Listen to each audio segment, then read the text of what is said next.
Тууганым кел орозо кармайбыз. 30 күндүн өткөрөбүз балмайсыз. Оз ачканда суунун билип кадырын. 30 түндүн акыретке арнайбыз.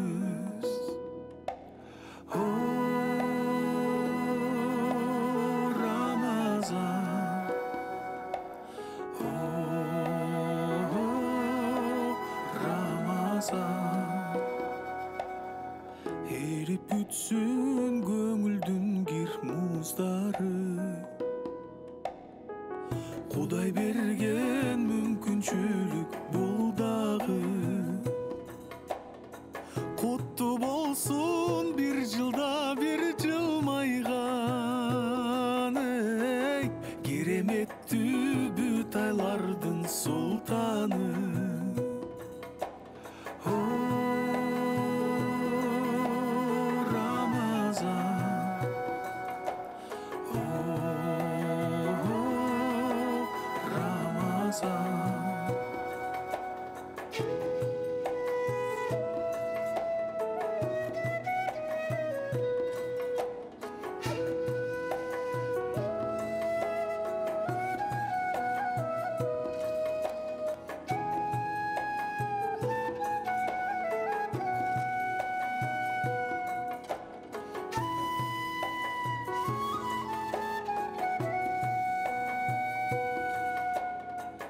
Кызмат кылып бүт өмүрүн арнаган. Кыйшайбастан түз ташталып аргадан. Күн ысыкта Алла үчүн талыкпай. Кабыл болсун орозобуз кармаган.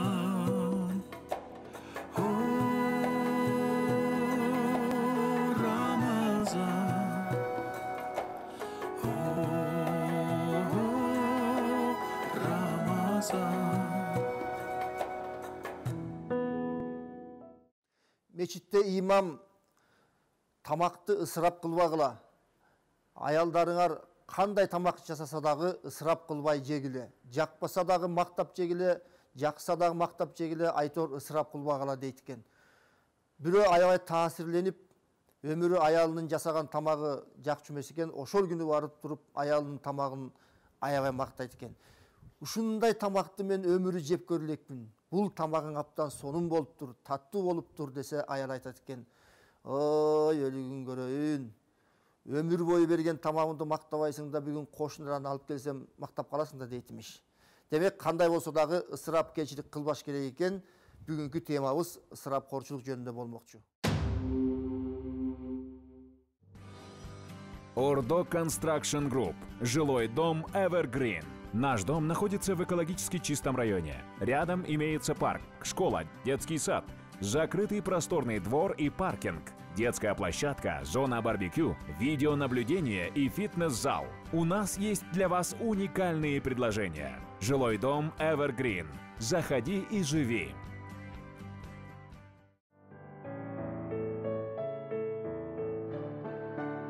Үй-бүлө бул жашоонун эң жаркын учурлары.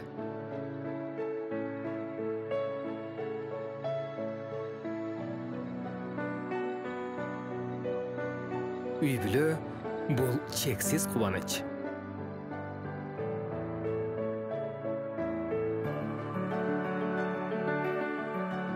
Үй-бүлө бул керемет сенин жаныңда.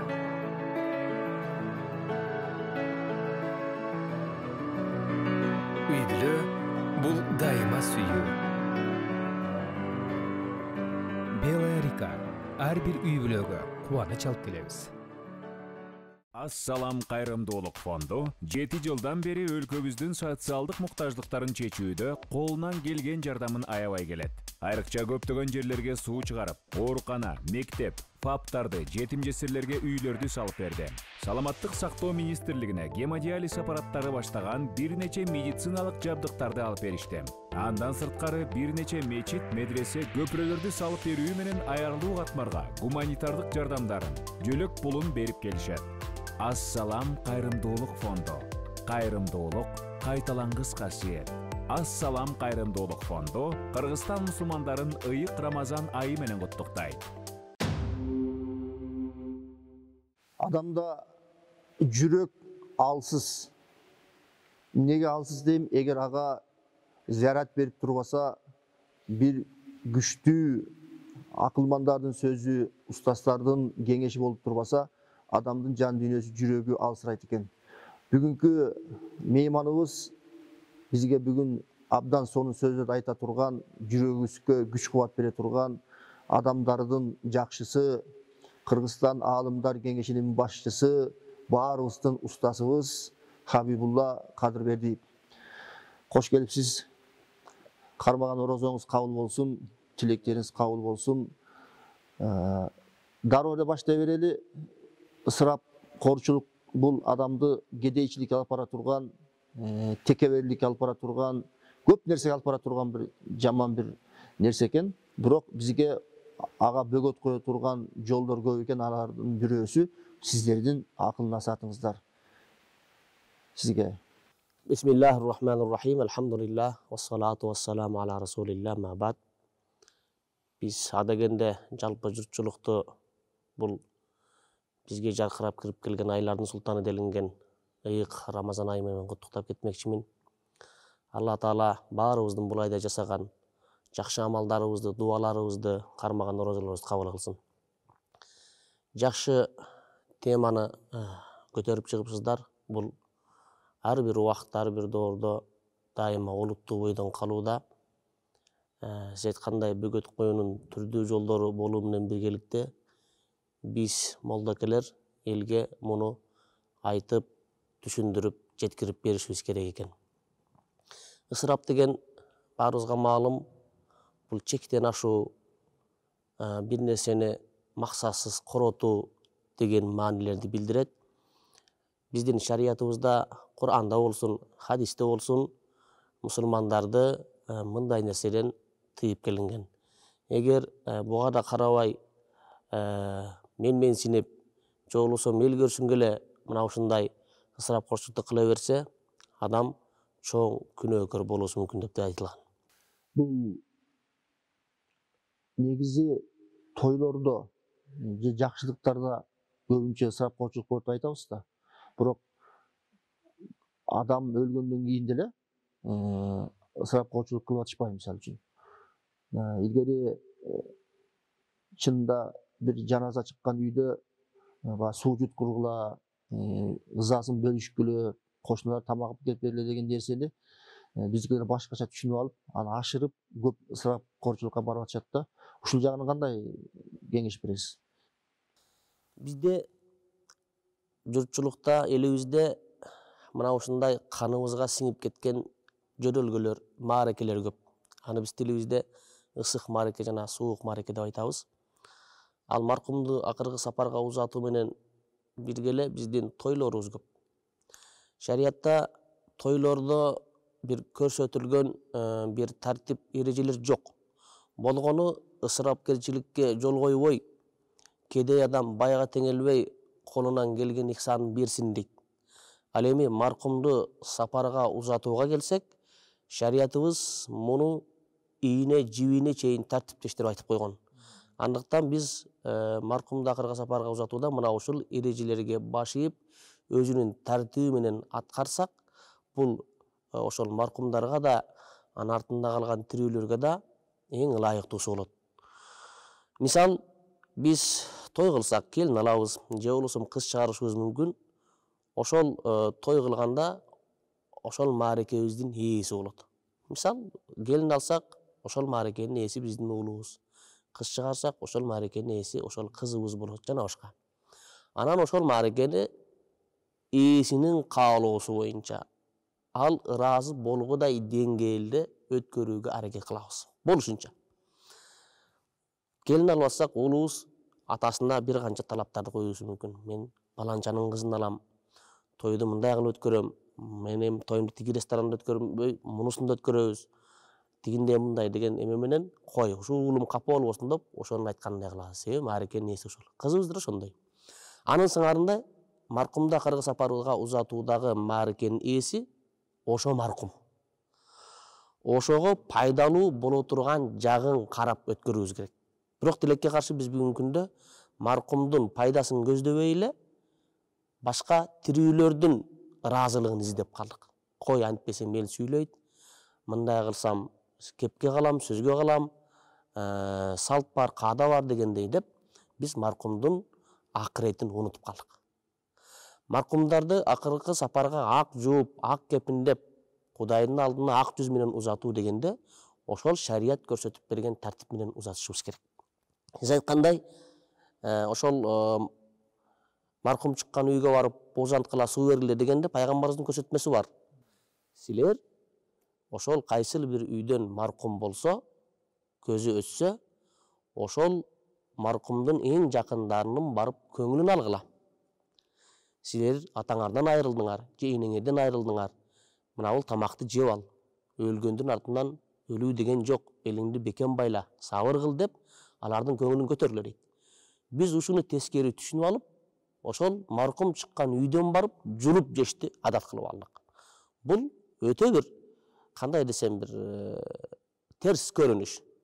Эгерде мына азыр заман учуру жетип турат, техникалардын камера менен бир үйдө жаткан ошол маркум, анын жакындары бетин тытып, секирип, жер тепкилеп, ыйлап атат, а бир тарапта элдин баары жилик талашып эт жеп атат, экөөнү бир экранга коюп көрсөң, таптакыр бир адамгерчиликке төп келбейт. Мисалы, кечиресиз, жаназа чыккан үйдө жаназа ээси жылкы соёт, аны тууган туушкандардын үйүнө таратат, анан коюп келгенден кийин барып жеп атышпайбы? Ушул да туура эмес негизи. Ооба. Себеби маркум узатылып атканда маркумга эң жакын деген 3 тайпа адам болот. Эгер маркум жаш өтүп кеткен болсо, анын ата-энеси бар болсо, анын балдары, перзенттери, анан бир туугандары. Себеби сырттан келген эл мына ушул үчөөнө көңүл айтат. Балаң көз өтүп кетиптир, сабыр кыл, пенделик деп, же болсо атаң, же болсо ага иниң, эжең же карындашың деп. Шариятыбыз мына ушул 3 тайпа адамдын мүлкүнөн зияпат уюштурууну тыят.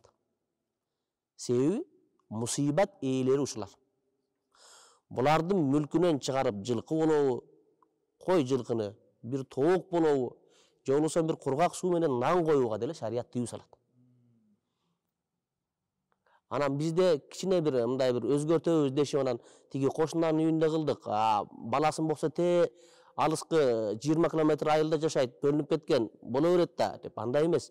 Анын баласы, анын бир тууганы, анын ата-энеси ал башка мамлекетте жашаса да, алардын мүлкүнөн шарият уруксат бербейт. Мына ушул жагына караш керек. Аларды шылдыңдоо менен барабар да. Алардын мүлкүнөн сууруп, жылкысын союп жеп, коюн союп жеп, башка кылуу бул аларды шылдыңдоо менен барабар болот. Ушул сиздин айткандардын баарысын бизде Кудайга шүгүп түшүнүп бараткандар арбып баратат, Кудай буйрса. Өткөндө бир дарыгер жазып атпайбы? Бирөөнүн атасына 80 000 сом операция кылганга табылган жок дейт туугандарынан. Бирок өлгөндөн кийин жаназасына 200 000 сом чыгаша кетти дейт да. Ооба. Мына сиз айткандай эл көрсүнгөнгө кадам таштаган бул чоң жаңылыштык экен. Эми биз кийимди ысырап деп айтабыз, сиз айткандай тамакты ысырап деп айтабыз. Көп да. Руханий дүйнөгө жакын адамсыз, бул ойлордон да ысырап болуу мүмкүнбү? Адам ойлонгондо туура эмес ойлонушу мүмкүнбү, күнөөгө батышы мүмкүнбү дегендей. Адам ойлогондо түрдүү нерселерди ойлонуусу мүмкүн. Бирөө бар жакшы максатты алдына коюп, мына ушуну ишке ашырсам, тигиндей план кылсам, мындай кылсам. Демек, мунун деле ойлонуунун түрлөрү көп. Эми ошол ойлонуу жөнү жолок ойлонуу болсо, жанагында бизде айтат го, жатып жейт деп, алма буш оозума түш деп жатып алып эле, бир жерден мынча акча таап алсам, анан аны аяка иштетсем, анан байып кетсем, куру кыял деп коет бизде, ошондой эле бир куру кыялдарды кыла берсе. Кыскасы, анын ойлонуусунда жакшы максат камтылбаса, албетте бул ысырапка жатат. Себеби мында эң негизги деленген убакытты коротуу болот. Ысырапкерчиликтердин эң эле жаманы өзү убакытты коротуу болуп эсептелинет. Себеби ар кандай колуңдан кеткен нерсени табышың мүмкүн экен. Ал колуңдан кеткен сенин байлык болуусу мүмкүн, бийлик болуусу мүмкүн, жана башка нерселер болуусу мүмкүн. Жана калса алымдар китепте айтат, жоготкон ата энеңди да тиги дүйнөгө артынан барып табасың дейт. А бирок колуңан кеткен убакытты эч качан таппайсың дейт да. Бул жерде убакытты коротуу бар. Кайтып келбейт. Мен бир хикая эсиме түштү, айта кетейин. Бир доордо, кайсы бир доорлордо бир адам өтө бир жакшы өнөр үйрөнүптүр дейт. Ал өнөрү 10 кадам алыстыктан туруп, ийненин көзүнө жипти найза аткандай атып өткөрүп кеткен. Албетте бул таң каларлык адамзатынын бул өнөрү мындай мактоо кыларлык дейбизби, таң каларлык. Анан бул жигиттин, бул адамдын мына ушундай өнөрү ошол өзүнүн доорундагы ханга кабары жетет. Анан хан аны сарайга чакыртып алып, өзүнүн жанагы вазирлери дейбизби, эмелери менен сарайда өнөрүн көрсөтүп беришин талап кылат. Баары чогуу көрүшөт. Кадимки ошол 10 кадамдан туруп ийненин көзүндөн жипти өткөрүп кетет. Найза аткандай кылып. Элдин баары аны алкыштап, өнөрүң жакшы экен, эч кимдин колунан келбейт деп, баары мактап жатып калышат. Анан хан буга чапан кийдиргиле. Жакшы бир саймалуу чапан кийдиргиле. Сыйлагыла. Анын артынан 10 балдак бургула деп буйрат. А жерде тургандардын баары таң калып, "О, өкүмдарым, бул эмне болгон нерсе? А дегенде сыйлык бердиңиз, анын артынан жаза берип атасыз" деди эле. Сыйлык бергендиги өнөрү сонун экен, эч кимдин колунан келбейт. Эч кимдин колунан келбейт. Аябай жакшы үйрөнүптүр. Бирок жазалаганым бул өнөрү өзүнө да, өзгөгө да таптакыр кыпындай пайдасы жок. Аны деп өмүрүн коротуптур, убактын ысырап кылыптыр. Андыктан мен жазалап атам деген экен. Демек, жаман ойлорду ойлонуу, же болбосо пайдасы жок ойлор менен эле убакыт өткөрүү да бул ысырапка жатат. Ушул сиздин окуядан кийин адамдар ойлонуп калды окшойт. Азыр ушул ысырапкорчулук жөнүндө тартылган бир роликке көңүлүңүздү буралы. Кыргызстанда бир жыл ичинде 1,5 миллиондон ашык үй бүлө ар кандай той топур өткөрүп жүрөт. Тойго кетчү чыгым. Кыздын той кийиминин эң арзан баасы 55 миң. Күйөө баланын болсо 25 миң сом. Унаа жана сейилдөө баасы 100 миң сом. Сүрөт жана видеого тартылуу 50 миң сом. Тамада жана ырчыларга кеткен орточо эсеп 150 миң сом. Тойкананын чыгымы 450 миң сом. Торт жана тойго чакыруу кагазы 60 миң сом. Кошумча чыгымдар 100 миң сом. Той өткөрүүгө кеминде 990 миң сом керектелет. Кыргызстандыктар жылына аш тойго 2 миллиард доллардан ашык акча чачат. Маркумду жайга берүүгө 200 миң, 300 миң сом чыгымдашат. Бул орточо эсептегенде. Мен бир окуяга өзүм көзүм менен түш болдум. Бир аксакал молду экөөбүз мен маркумду акыркы сапарга узатуунун тартибин айтып атсам, ал көзүнөн жаштын агызып ыйлап атты. Анан мен сурадым. Молдоке, аксакал, эмне болду сизге десем, бир окуя болду дейт. Мен таксиге чыктым. Таксиде жанагы баптисттердин китеби турган экен. Анан өзү таксист болгон бала кыргыз эле экен. Балам, бул китеп эмне болуп турат десем, ата мен ушу динге өтүп алгам деди дейт. Эй Кудай тобо, эмне үчүн бул динге өтүп алгансың деп сурасам, ата мен жакында атам кайтыш болду, узаттым. Бирок ага чейин 6 айлап, 1 жылдап атам ооруду. Алып барбаган докторум, алып барбаган ооруканам калбады. Азырга чейин менин паспортум аптекада залогдо турат. Тагдыр экен, көрмүш экен, атам каза болду, атамды узаттык, жанагындай жөрөлгөлөрү кырктык, жана башка дегендери өткөндөн кийин айылдын аксакалдары мага 35 миң сомдук чыгымды тоготуштар. Бул 35 миң сомдук 90-жылдары аябай чоң сумма болчу. Анан мен айттым, исламда өлүктү узатуу мындай болсо мен исламдан кечтим дедим.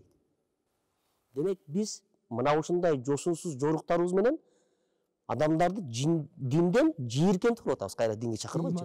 Имандан да чыгарып атабыз. А бирок пайгамбарыбыз дин бул жеңил, силер динди жеңил көрсөткүлө.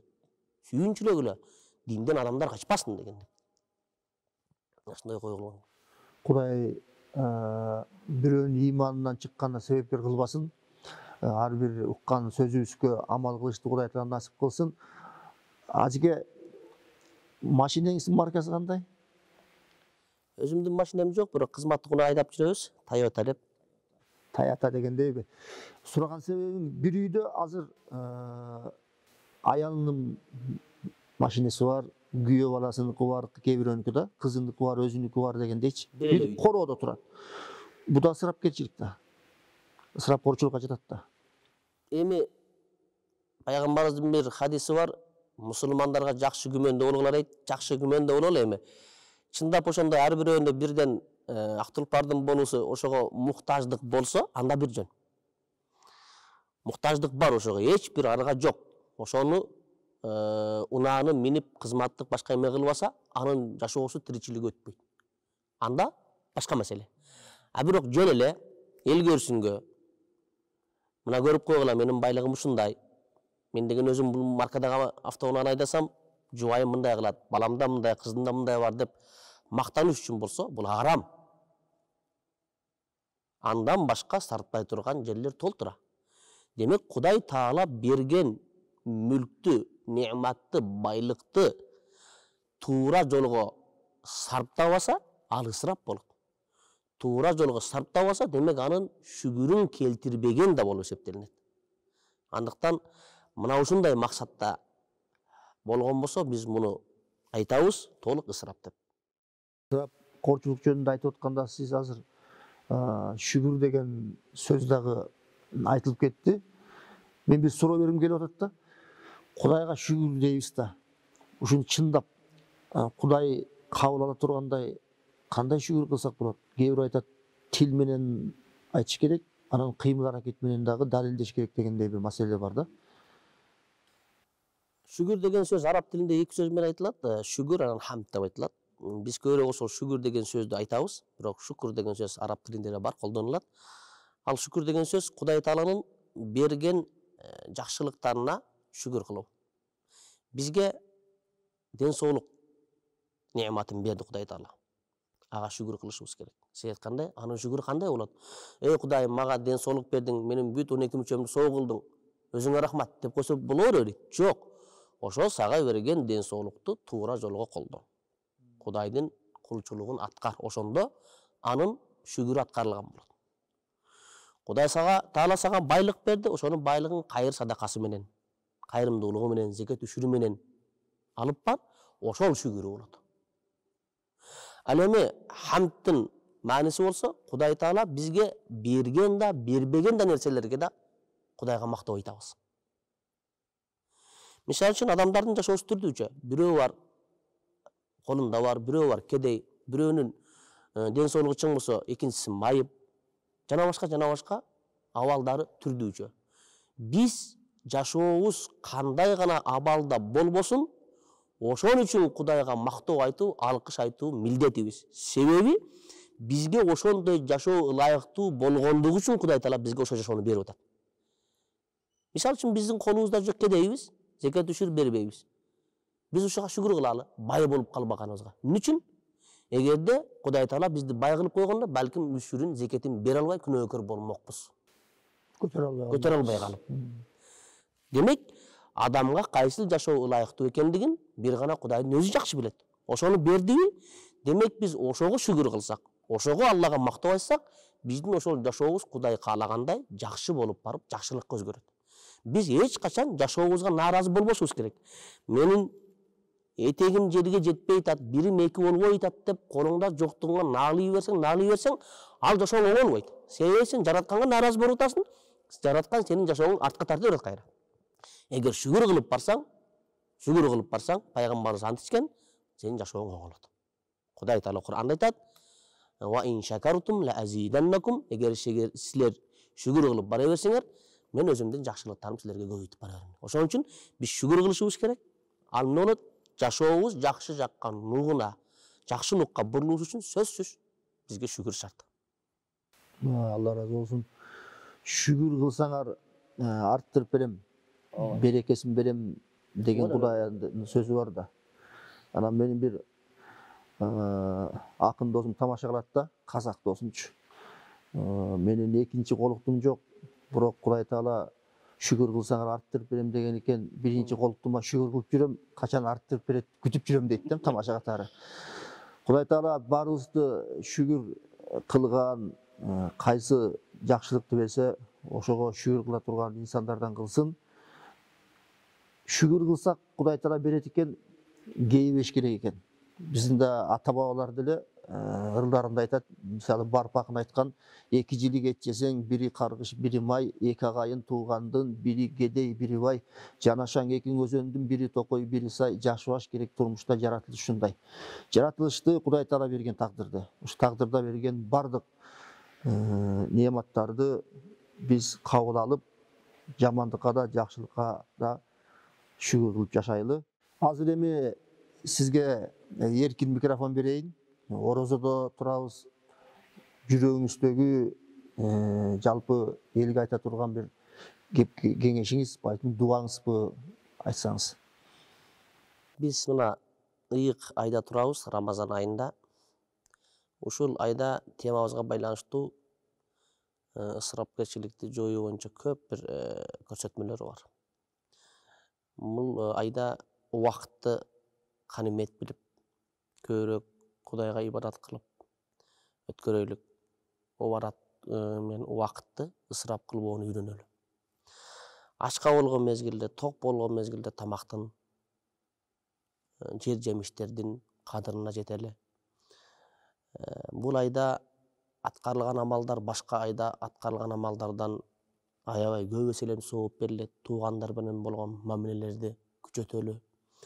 Ортобузда мээрбандык койгонсун. Демек, мына ушундай ыйык айдын берекетинен, себебинен жараткан Алла Таала биздин бейиштин бир метиндей болгон жерге бизге тынчтык берсин. Ар кандай бале апат, кырсык сыноолордон өзү сактаган болсун. Элибизге биримдик, ынтымак берген болсун. Орозолорду, таравих намаздарын кабыл кылсын. Анан мына ушундай ибадаттарды аткарып, чоң кубаныч менен айттаргы майрамдоодо баарыбызга насип этсин. Амин. Алла разы болсун. Кыргызстандагы аалымдардын башында турасыз. Ошо сиздердин дубаңыздар менен мекенибизге тынчтык болсун, береке болсун, кармаган орозолор кабыл болсун. Келген кадамыңызга чексиз сооптор жасылсын, дагы миллиондогон адамдын иманына себепчи боло бериңиз. Урматтуу көрөрмандар, сиздер менен эртеңки кечен коштошом. Аман эсен болуңуздар, кармаган орозоңуздар кабыл болсун. Ордо Construction Group. Жилой дом Evergreen. Наш дом находится в экологически чистом районе. Рядом имеется парк, школа, детский сад, закрытый просторный двор и паркинг, детская площадка, зона барбекю, видеонаблюдение и фитнес-зал. У нас есть для вас уникальные предложения. Жилой дом Evergreen. Заходи и живи.